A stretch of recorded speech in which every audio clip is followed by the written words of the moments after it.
Welcome back to our farmhouse. My name is Lisa. I'm a mother of 9. I get asked occasionally why this channel is called Farmhouse on Boone. For those of you who've been following along for a really long time, you might already know, but our first home was on Boone Street, and that is where we lived over a decade ago, when I started my blog, farmhouseonboone.com.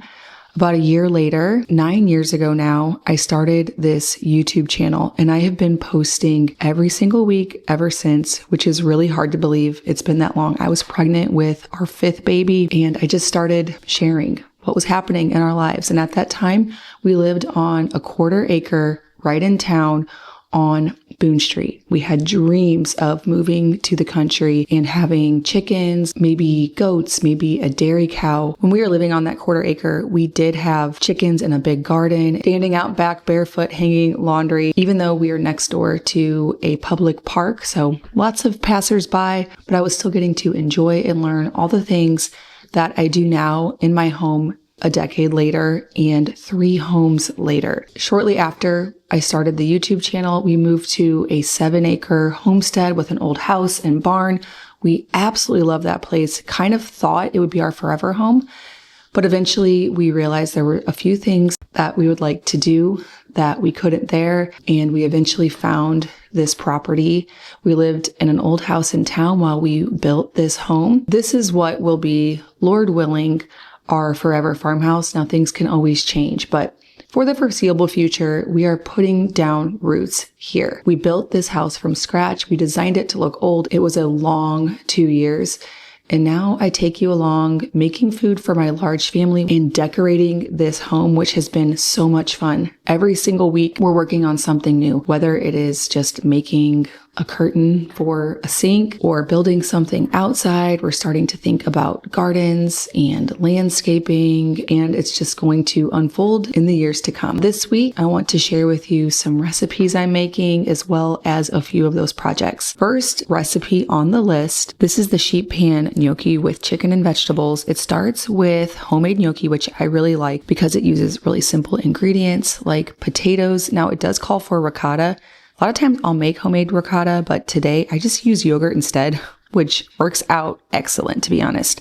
I love toasting the gnocchi as opposed to boiling it. So with some olive oil in the oven, it makes it so much better. It gives it a nice brown, golden color. This whole recipe is just delicious. Any time of the year. I like in the summertime, you can use fresh herbs. I made a double batch of gnocchi, so I had a lot left over, and the kids just devoured it as a side dish. Everyone loves it toasted. We are slowly working on settling into this home, one room at a time. I never finish one room completely at a time, but I guess I should say one project at a time, one cozy, comforting piece at a time. And a lot of these high quality materials, cozy essentials, have come from Quince, which is the sponsor of today's video. Today I picked up bedding for a couple more of our boys' rooms. We've already used Quince to get some wonderful high quality linen bedding in our bedroom and one of our other boys' rooms. Today I picked up the linen bedding for my little boy's room in a striped terracotta. I love the color. We also have a teen boy, and I picked up some dark charcoal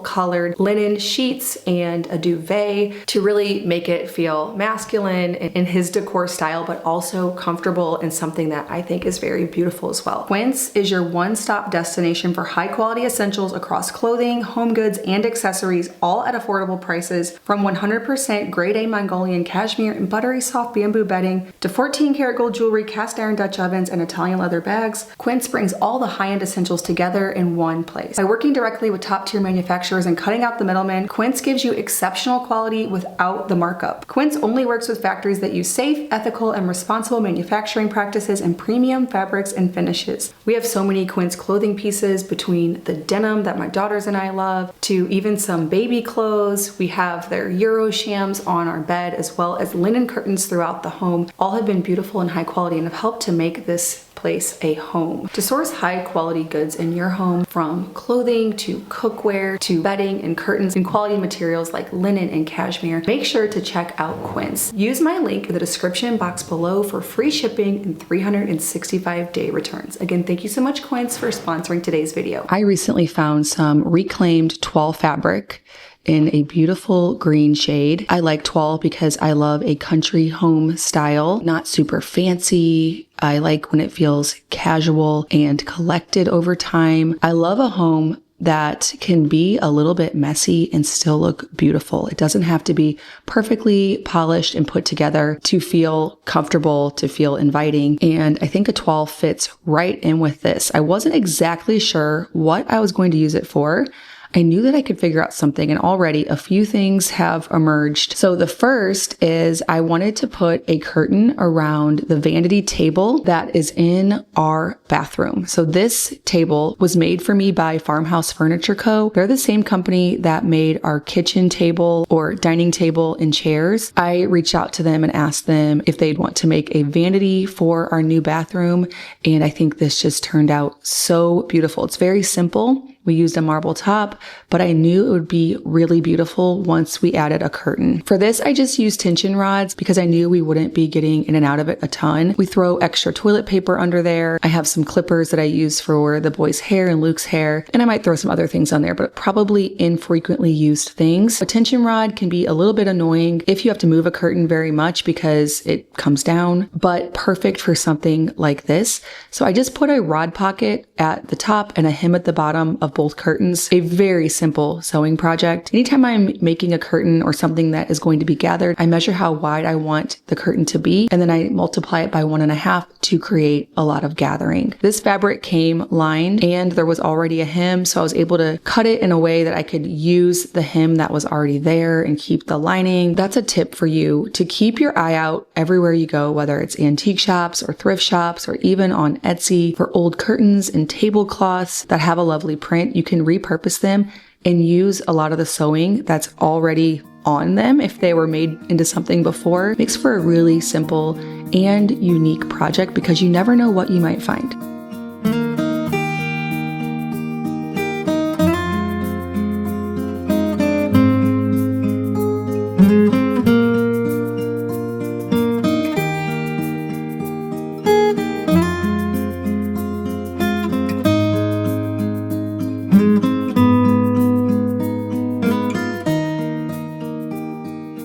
There's a brand new recipe on the blog, farmhousehomeboon.com, that's really perfect for peach season, which it is right now. It is easy peach sourdough bread. It's the perfect summertime quick bread, and you can use sourdough discard, fresh peaches. Now the recipe on the blog is all purpose, but I made mine with 100% soft white wheat, so freshly milled whole grain.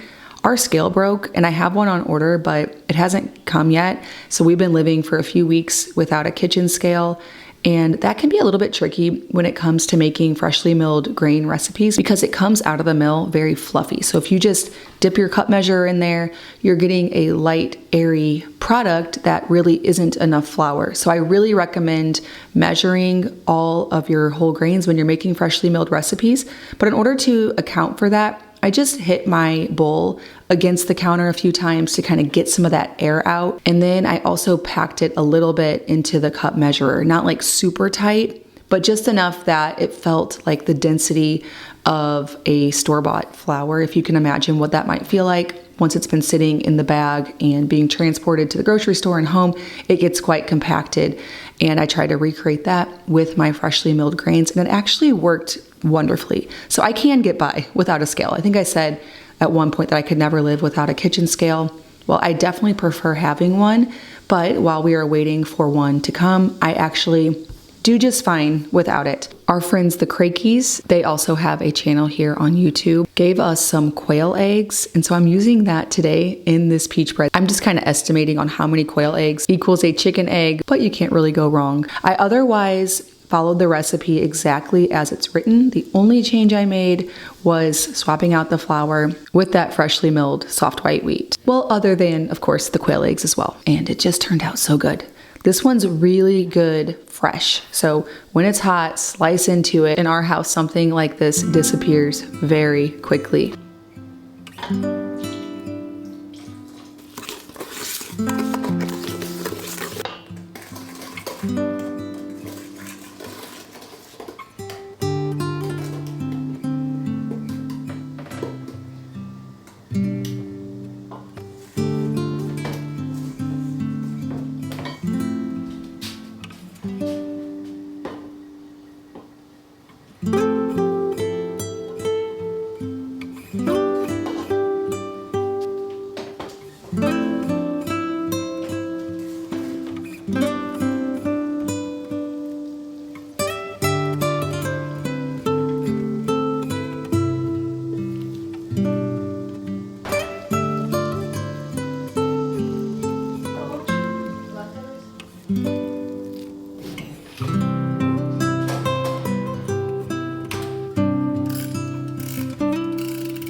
Luke and the oldest 4 boys have an annual tradition of going on a canoe trip with another large family that has a whole bunch of boys like us. It's something they look forward to every year. They get to explore caves. It's just dads and boys and camping, and obviously so fun and a great summer tradition.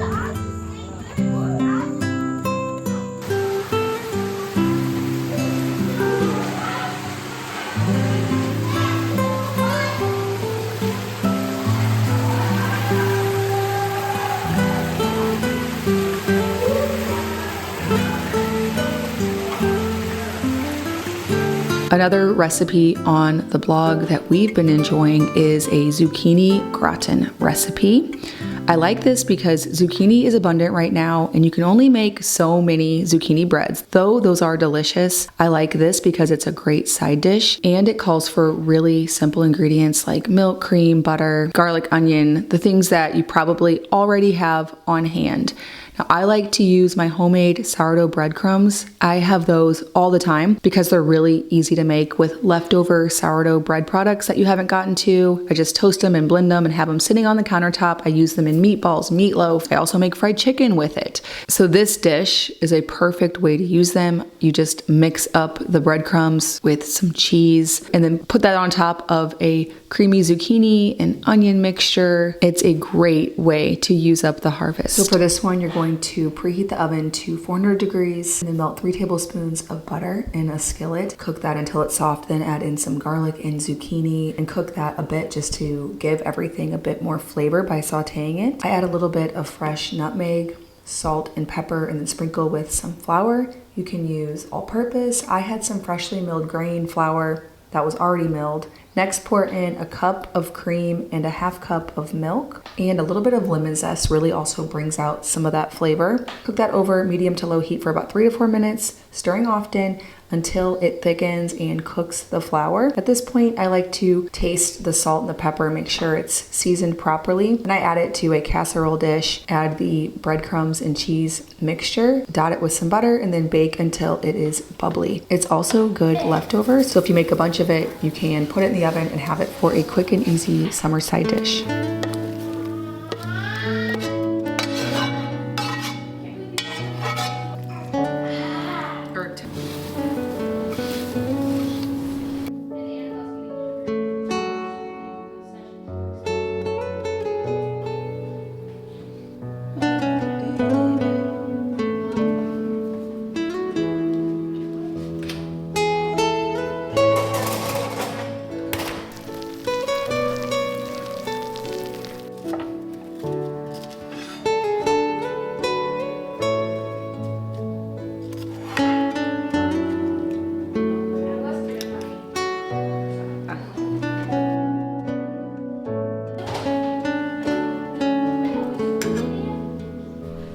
I am using my whole grain, freshly milled pie crust recipe to make homemade Pop-Tarts. I have some strawberry jam and I thought that'd be a nice snack for the kids today. I will leave a link to that pie crust recipe below, but essentially I am just rolling it out and adding some jam in between, crimping the edges, and making a little glaze for the top as well. This is a great summer treat. If you can your own jam this time of year or make refrigerator jam, this is a great way to use that up, whether you're doing berries or peaches or even apple in the fall months. Everyone will love these.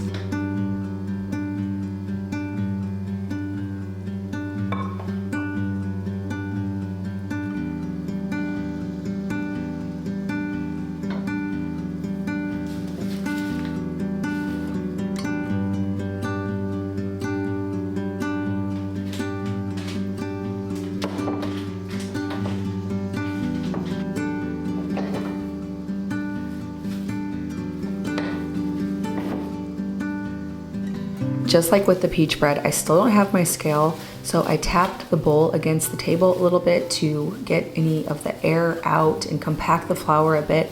I also compact it a bit into the cup measurer, and this works out really well if you don't have a scale, but you still want to use freshly milled grains. The results actually are pretty good. I still think it's better to weigh your grains, but if you don't have a scale, this works really well in all of the recipes I've tried it in.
All right, well, I hope that you enjoyed coming along with me in my new farmhouse this week as I cook for my family and add a little bit more decor and charm with each project, just one project at a time. If you want to follow along as we continue to make this brand new house a home, we've been here for 3 months now. Go ahead and hit that subscribe button, and thank you so much for stopping by our farmhouse.